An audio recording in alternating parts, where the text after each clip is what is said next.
After you treat for the traditional risk factors like cholesterol, diabetes, hypertension, smoking, what's remarkable is still the majority of cardiac events continue to happen.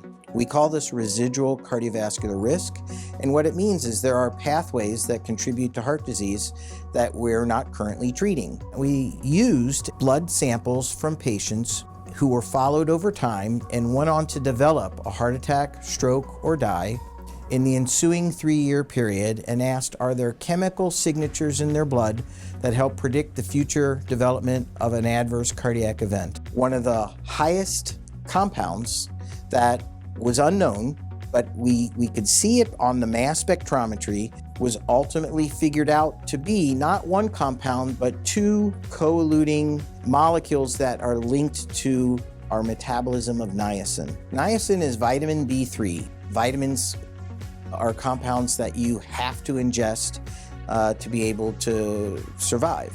And if you don't have enough, you will develop a deficiency disease or syndrome. So early in around the time of the Great Depression, during food shortages, people started experiencing a lot of health issues related to nutritional deficiencies.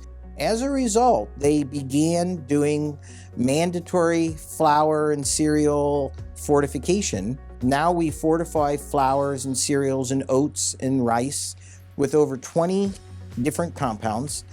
One of them is niacin. The amount of niacin that we ingest continues to increase to this very day because so much of our food is processed and built on cereals. What we found is that 1 in 4 people in the United States cohort and in the European cohort had elevated levels, and that equates to almost a doubling of the risk for heart attack, stroke, death that is attributable or linked to an elevated level of this metabolite. Now that we know this, we can try to figure out how to interrupt the process.